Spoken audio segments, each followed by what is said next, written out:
নমস্কার বন্ধুরা, আজকে আমি আলোচনা করব যে জ্যোতিষশাস্ত্র কথা বা জ্যোতিষশাস্ত্রবিদরা কি বলে রেখেছেন আমাদের জীবনের সম্পর্কে, আমাদের জীবনে পরিবর্তনের জন্য আমাদের কি কি করণীয় বা কি কি করা উচিত, তা আমি এই ভিডিওতে সমস্ত কথা আলোচনা করব।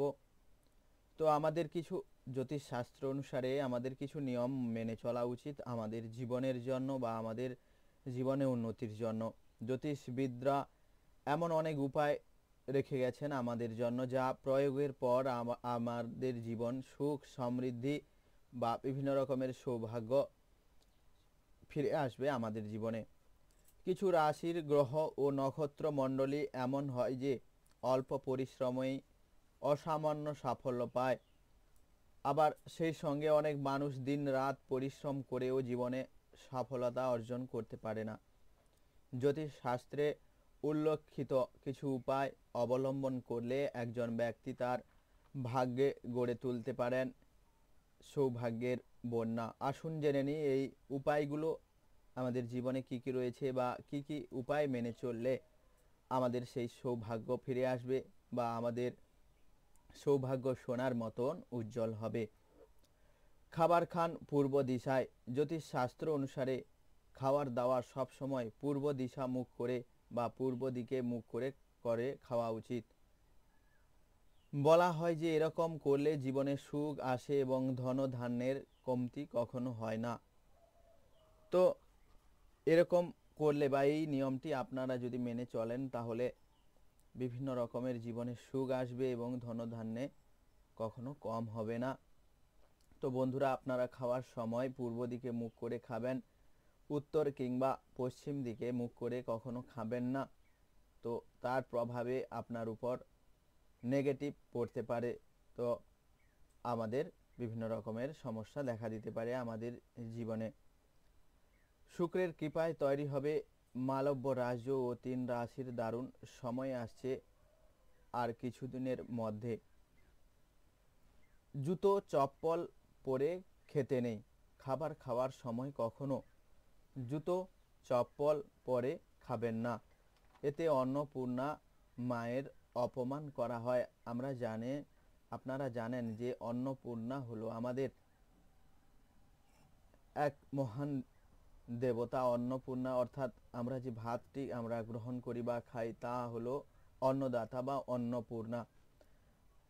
আমরা যদি সেই ভাতটিকে জুতো পরে বা চপ্পল পরে গ্রহণ করি তাহলে মা অন্নপূর্ণা আমাদের উপর রুষ্ট হবেন এবং তার ফলে আমাদের অন্ন ধ্বংস হবে বা অন্ন আমাদের কপালেও না জুটতে পারে। তো তার দিকে খেয়াল রাখবেন যে জুতো পরে কখনো খাওয়ার চেষ্টা করবেন না।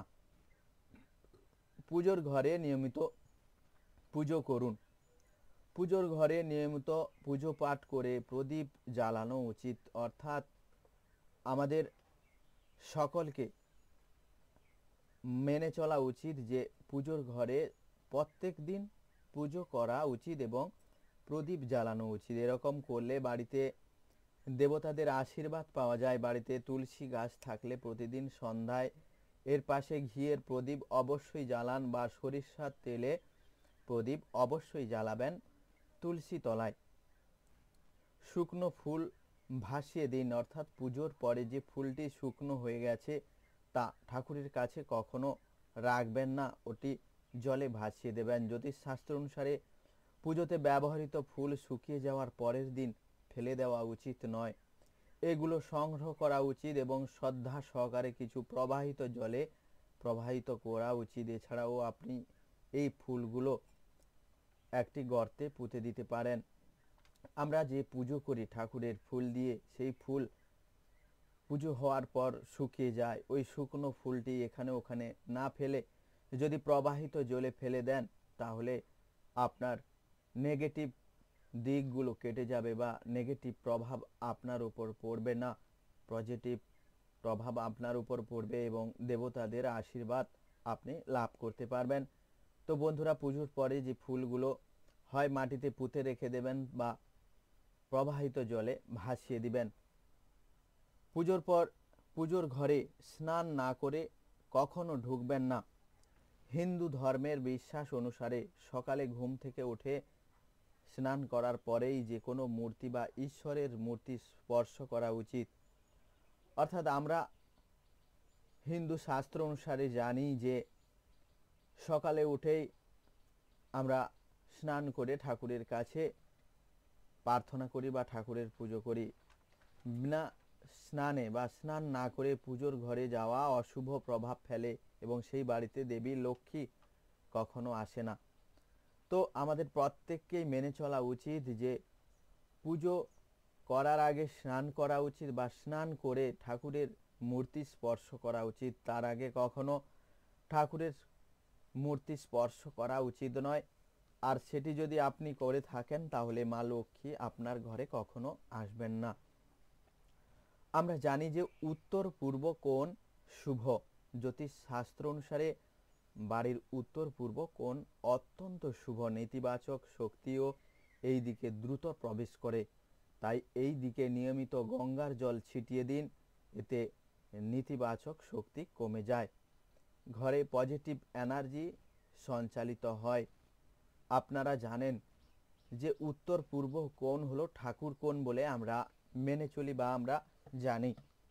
জ্যোতিষশাস্ত্র অনুসারে প্রত্যেক দিন সকালে ঘুম থেকে উঠে স্নান করার পর গঙ্গা জল ওই উত্তর পূর্ব কোণে ছড়িয়ে দেবেন। এতে আপনার মঙ্গল হবে এবং পজিটিভ এনার্জি আপনার উপর প্রভাব ফেলবে এবং বিভিন্ন রকমের সৌভাগ্য লাভ করতে পারবেন এবং অর্থনৈতিক সংকট আপনার জীবন থেকে কেটে যাবে এবং মা লক্ষ্মী আপনাদের আশীর্বাদ করবেন। তো বন্ধুরা, আমি আলোচনা করলাম জ্যোতিষ শাস্ত্র অনুসারে গ্রহ নক্ষত্রের প্রভাব রয়েছে আমাদের রাশি চক্রে, আর সেই রাশি চক্রের প্রভাবই পড়বে আমাদের দৈনন্দিন জীবনে। তো তাছাড়াও আমাদের জীবনে কিছু নিয়ম যদি আমরা মেনে চলি বা এই সকল যে নিয়মের কথাগুলো আমি বললাম তা মেনে চললে আমাদের বিভিন্ন রকমের সৌভাগ্য লাভ হবে এবং আপনারা বিভিন্ন রকমের অর্থ সংকট থেকে দূর হতে পারবেন। আর সেই সকল কথা আমি ভিডিওতে আলোচনা করলাম। যদি আমার এই ভিডিওটি আপনাদের ভালো লাগে তাহলে ভিডিওটিকে লাইক করে বন্ধুদের সাথে শেয়ার করে দেবেন। আর বন্ধুদের কাছে শেয়ার করলেই ওরাও জানতে পারবে যে কি কি নিয়ম আমাদের জীবনে পালন করা উচিত।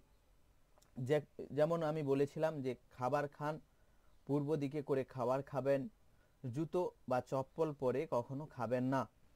আর পুজোর ঘরে নিয়মিত পুজো করবেন এবং প্রদীপ জ্বালাবেন, শুকনো ফুল ভাসিয়ে দেবেন, এখানে ওখানে ফেলবেন না। পুজো করার সময় স্নান করে পুজো করবেন বা বিনা স্নানে পুজো করবেন না।